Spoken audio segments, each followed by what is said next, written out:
قرآن کریم کہتا ہے پارہ نمبر 24 آیت سورہ مومن کی آیت نمبر 7 اور 8 میں ہے۔ قرآن کہتا ہے الذین یحملون العرش ومن حولہ یسبحون بحمد ربہم ویؤمنون بہ ویستغفرون للذین آمنوا۔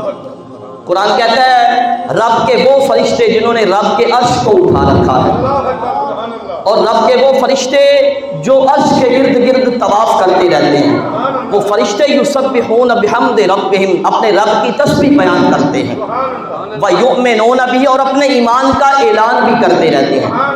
اور آگے قرآن کہتا ہے ویستغفرون للذین آمنوا، وہ رب کے مقرب فرشتے وہ ایمان والوں کے لیے بخشش کی دعا بھی کرتے رہتے ہیں۔ آج مولوی بڑے زور کے ساتھ کہہ دیتا ہے کہ کہیں ثبوت نہیں ہے، لیکن اس کو ملا کی کو چشمی کے سوا اور کچھ نہیں کہا جا سکتا۔ دیکھیے کیسے مقرب فرشتے جنہوں نے عرش اعظم کو اٹھا رکھا ہے، اور وہ فرشتے جو عرش اعظم کے گرد طواف کرتے رہتے ہیں، وہ فرشتے بارگاہ رب العزت کے مقرب وہ ایمان والوں کے لیے بخشش کی دعا کرتے رہتے ہیں۔ تو اس سے معلوم ہوا کہ ایمان والوں کے لیے بخشش کی دعا کرنا یہ رب کی نوری مخلوق کی سنت ہے۔ توجہ ہے جناب کی نا؟ ایمان والوں کے لیے بخشش کی دعا کرنا یہ رب کی نوری مخلوق کی سنت ہے۔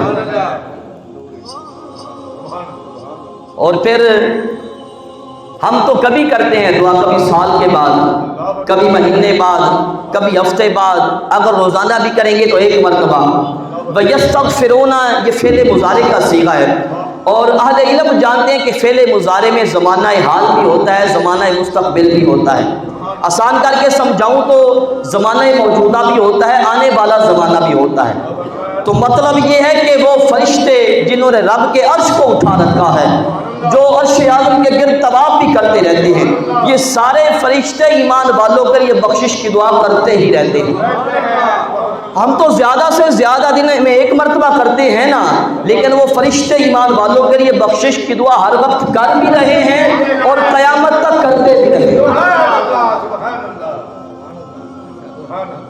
اور پھر لوگ کہتے ہیں یہ اہل سنت کا یہ جو طریقہ ہے ایصال ثواب کا، دعائے مغفرت کا، یہ ان کا اپنا بنایا ہوا ہے، لیکن ان لوگوں کے لیے پیغام ہے نادانوں، یہ اہل سنت کا بنایا ہوا نہیں ہے، بلکہ یہ رب کے قرآن کا بتایا ہوا ہے، پیارے مصطفیٰ کے فرمان کا سکھایا ہوا ہے۔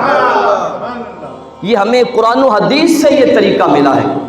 قرآن کریم نے وہ جو فرشتے ہیں نا دعائے مغفرت کرتے ہیں ایمان والوں کے لیے، ان کا انداز دعا بھی بیان فرمایا ہے۔ وہ دعا کیسے کرتے ہیں؟ ہم جب دعا کرتے ہیں دعائے مغفرت تو اس سے پہلے ذکر و اذکار کرتے ہیں، قرآن کی تلاوت کرتے ہیں، رب کی تسبیح بیان کرتے ہیں، ذکر و اذکار کرتے ہیں، پھر دعائے مغفرت کرتے ہیں۔ تو یہی طریقہ ان مقربین بارگاہ فرشتوں کا ہے۔ قرآن کہتا ہے یسبحون بحمد ربہم، قرآن نے پہلے ان فرشتوں کی تسبیحات کا ذکر کیا کہ وہ فرشتے پہلے تسبیحات کرتے ہیں، رب کا ذکر کرتے ہیں، پھر ایمان والوں کے لیے بخشش کی دعا کرتے ہیں۔ تو ہمارا انداز بھی یہی ہے، ہمارا طریقہ بھی یہی ہے۔ اور پھر آگے وہ فرشتے جو ہیں ان کا طریقہ کار کیا ہے، قرآن نے مزید کھول کے بیان فرمایا۔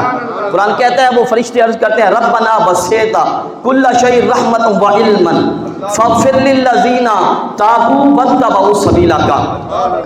وہ فرشتے عرض کرتے ہیں اے ہمارے رب، تیرے علم اور تیری رحمت میں ہر چیز کی سمائی ہے، اس لیے تو بخشش فرما دے ان لوگوں کی جنہوں نے توبہ کی اور تیرے رستے پہ چلے، یعنی جو ایمان لائے، ایمان والے جو لوگ ہیں ان کی تو مغفرت فرما دے۔ اور آگے کہتے ہیں واقعہم عذاب الجحیم، اے ہمارے پروردگار ان کو دوزخ کے عذاب سے محفوظ بھی فرما دے۔ توجہ ہے نا آپ کی؟ ہمارا طریقہ بھی یہی ہے نا، ہم دعا اسی طرح ہی کرتے ہیں نا کہ اے اللہ ہمارے ایمان والے بھائیوں کی مغفرت فرما دے، ان کو دوزخ کے عذاب سے محفوظ فرما دے۔ جس بھائی کے لیے ہم جمع ہوئے اور دیگر جو ایمان والے ہیں ان سب کو دوزخ کے عذاب سے محفوظ فرما دے۔ یہ میں آپ کو کوئی ناول نہیں سنا رہا، رب کا قرآن بتا رہا ہوں، کسی آدمی کی لکھی ہوئی کتاب نہیں بتا رہا، میں رب کا قرآن سنا رہا ہوں۔ وہ فرشتے عرض کرتے ہیں باری تعالیٰ تو ان کی مغفرت بھی فرما دے ایمان والوں کی، اور ان کو دوزخ کے عذاب سے محفوظ بھی فرما دے۔ اور آگے فرشتے عرض کرتے ہیں ربنا وادخلہم جنات عدن التی وعدتہم، اے ہمارے رب ان کو جنات عدن میں بھی داخل فرما دے۔ انصاف سے بتائیں، ہمارا طریقہ یہی نہیں ہوتا؟ ہم بھی تو یہی عرض کرتے ہیں نا، وہی بات فرشتے اسی طرح دعا کرتے ہیں ہمارے رب ان کو جنات عدن میں داخل فرما دے۔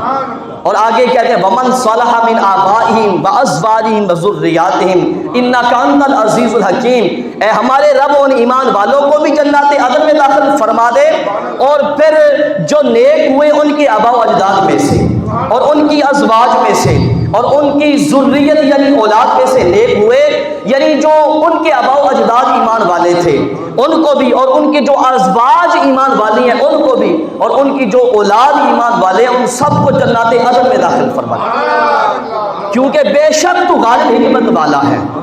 ہمارا دعا بھی یہی ہوتا ہے، ہم بھی اسی طرح دعا کرتے ہیں اللہ ہم جس مسلمان بھائی کے لیے جمع ہے مولا اس کی بھی مغفرت فرما دے، تمام ایمان والوں کی مغفرت فرما دے، وہ جو فوتا ہے اس کے آل خانہ میں سے جتنے ایمان والے اس دنیا سے چلے گئے ان سب کو اور اس کو بھی جنت میں داخل فرما دے، ان سب کو جنت میں جگہ عطا فرما دے۔ اسی طرح رب کی بارگاہ کے مقرب فرشتے جنہوں نے عرش اعظم کو اٹھا رکھا ہے اور جو عرش اعظم کے گرد طواف کرتے رہتے ہیں، یہ مقرب بارگاہ فرشتے مسلمانوں کے لیے ہر وقت اسی طرح دعا کرتے ہیں۔